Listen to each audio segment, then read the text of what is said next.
Hi, my name is Sophia Sunwoo. I'm the co-founder of a water organization called Water Collective. And whenever I meet someone for the first time, they usually ask me, hey, how are you? What do you do for work? And I tell them that I'm the co-founder of an organization called Water Collective. We're a clean water nonprofit. We work in Cameroon and India fixing broken water projects, and we've helped over 80,000 people. And they say, oh, great. How did you get into this? What NGOs did you work at before this? And I tell them, none. I used to be a fashion designer. And the person always looks at me like, what? That doesn't make any sense. How did that happen? And, it's always a funny story to tell when I tell people about my history, about how I got to this place where I am now, where I'm, started a water organization. When I was 19 years old, I had actually started a clothing company. And, my college roommate and I, we were young girls. We loved going to music festivals and rock concerts, but we really didn't like all the baggy band t-shirts that they would sell there. And, we wanted to go to these concerts and look good, and we're like, we should make clothing for girls like us that love going to concerts, but we want to look good while we're doing it. So my college roommate and I, in our dorm room, we just started furiously designing all these different clothing ideas and dresses and t-shirts that women could wear. By accident, got really popular. We started selling all these t-shirts, these hoodies, these dresses. We had Miley Cyrus ended up wearing one of our hoodies in People magazine. We ended up in 250 retailers. And it was, such an amazing moment for me, because I had wanted to be a clothing designer ever since I was a little girl. My mother knew from the day I was, when I was younger, I was always drawing these Sophia's fashion line drawings, and it would show these shoes and bell bottoms and girls' t-shirts of my future clothing line that I would one day have, and my mom actually would frame it because it was something that I was obsessed with. So, having this clothing company, I was really living out my dream. As the years went by, we had the clothing company for about 2 years. It was doing really well, but after about 2 years, we just realized that it just wasn't something that we wanted to do anymore. And at that moment, for me, when I realized that, it was so shocking, because my parents, they had the same jobs their whole life, and everyone I knew, their parents, if they were a lawyer from the very start, they were still lawyers, 20, 30 years later.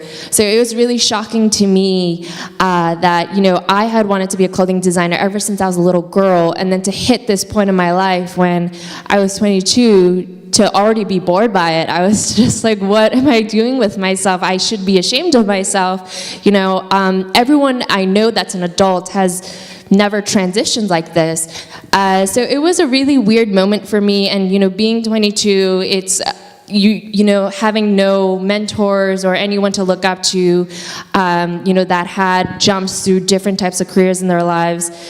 I just didn't know that it was an okay experience or thought to have. So my co-founder and I ended up selling that clothing company, and I had kind of a teenager life crisis, and I was in business school at the time, but I transferred out, and I actually decided to go to a design strategy school in New York. And when I was at that school, I was kind of just floating through life. I, kind of abandoned this dream I had for a really long time, and I really didn't know what to do next. And so I remember there's this one particular day where I was attending a lecture for a seminar class, and in this class, the professor was actually talking about how designers could solve the world's biggest problems when it came to climate change and poverty. And I was kind of just like, what? And, it was, the point he was making was that like the problems that we're facing in our worlds, they're solvable problems, but it's just about getting the right people in the room to come with the solution together. So getting business people in the room, designers in the room. And it was a funny moment because being in a college environment, I had been like the receiver of information where I was always told, okay, let's look through history and look at all these people that have done great things throughout history. But in this lecture, the professor was telling us, oh, you can actually do something. What do you think that you can do? And he was putting us in a place where we were seen as the problem solvers and the people that could be in future history books of solving climate change, poverty, things like that.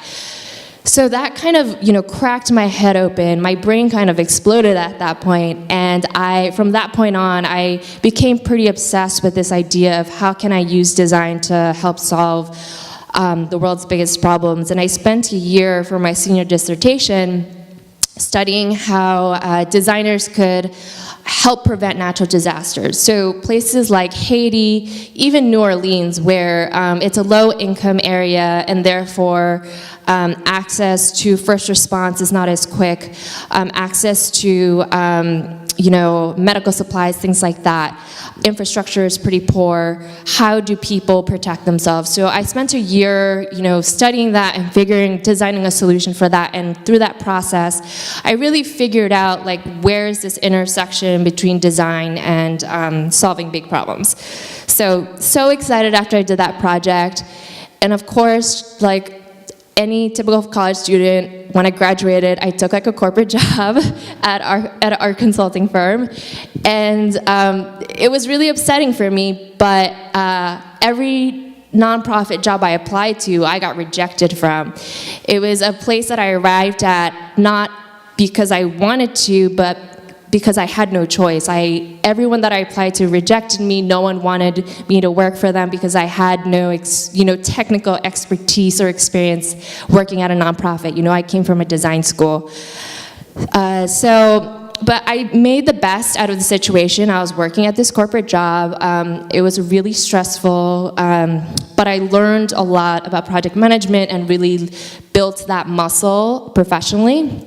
And, the time came in my life while I was at that job where I was like, okay, I can't take it anymore. I've learned everything I wanted to learn at this job. It's time for me to explore what I've always wanted to explore, which is going into designing for social issues. So the day that I quit my job, I guess I really made the right decision at the right time, because I actually ended up meeting my co-founder at the bar where my coworkers and I were celebrating my last day at work. So it all weirdly fell into place.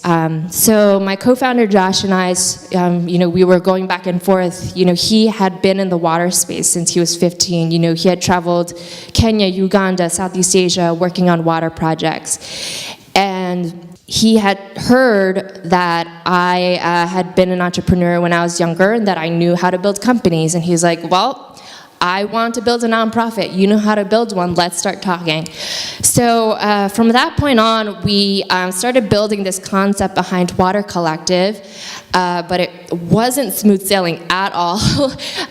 We actually ended up running into so many problems, project management-wise, where, for example, in Cameroon, for 6 months of the year, the roads are so treacherous and destroyed by the rains there that it's actually impossible to build any kind of construction project. So for us to be building water projects in Cameroon, it was just an impossible story. And in the areas that we're working with, they're in rural areas, therefore there's usually one person that knows how to drive on those roads. You actually have to have a resume to drive on these roads. They're so bad.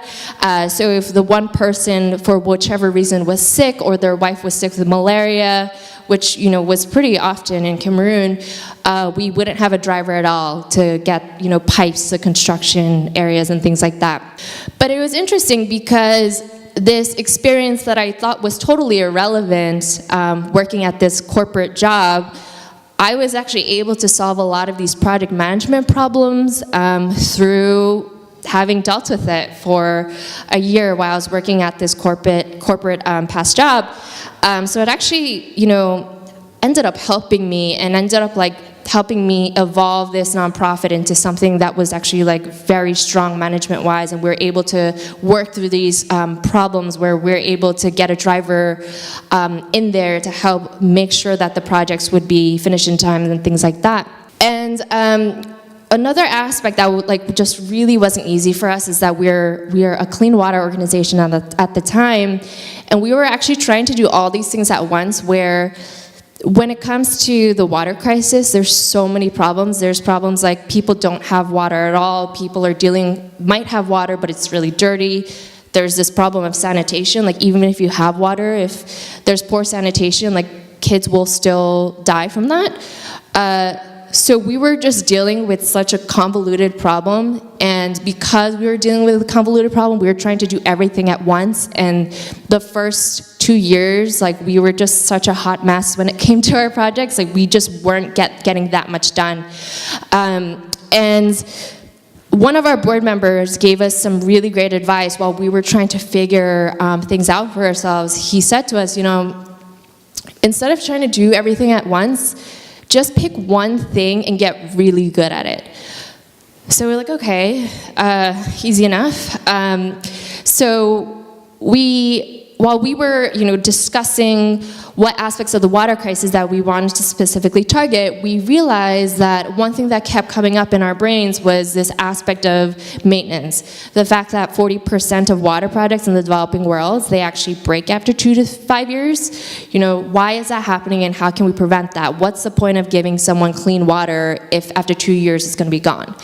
So we spent 2 years developing this idea of figuring out this really big problem that no one talks about, why do water projects break?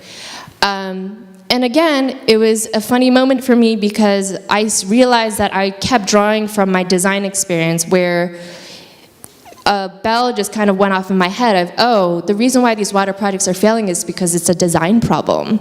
It's not something that we should be thinking of as oh, let's just, provide a solution for this by giving product. Let's give this community the most advanced new tech that will provide water for them, and they'll be fine. It was a design problem in the sense of no one was really thinking through the fact that when you live in a rural community, you need to actually teach the community aspects of how do I maintain this water system once it's installed. How do I actually fix a pipe when it's broken? How do I actually manage the money that I need to raise so that I can 5-10 years from now actually fund the pipes that need to be replaced in my village? This concept of maintenance wasn't thought of from the design perspective of processes and systems. It's not just products that fix everything. It's actually little things like management and putting an infrastructure for replacing things when they break, having the money available when something breaks. So yeah, it was a interesting moment, and it's been an interesting experience in that after the organization has been around for 6.5 years now. So in the 5-6 year mark, it became apparent to me wow, just looking back at my life and the career that I've built, that it actually wouldn't have been possible unless I honored the evolution of who I was becoming. That when I was 19 years old, if I stayed ashamed of the fact that this clothing company that I built, I was no longer interested in it, and if I kind of showered myself in that shame and never moved on from that, I would have never gotten to where I am today with Water Collective. It was almost as if everything that happened for a reason. The reason why I had that art consulting job that was terrible and I hated every day of it was because I really needed to learn those project management aspects. The reason why I went to design school, even when I had no idea why I was there, what I was doing, is because I needed to understand that not every problem was a product problem, it was a design problem sometimes, and I had to figure that out for myself.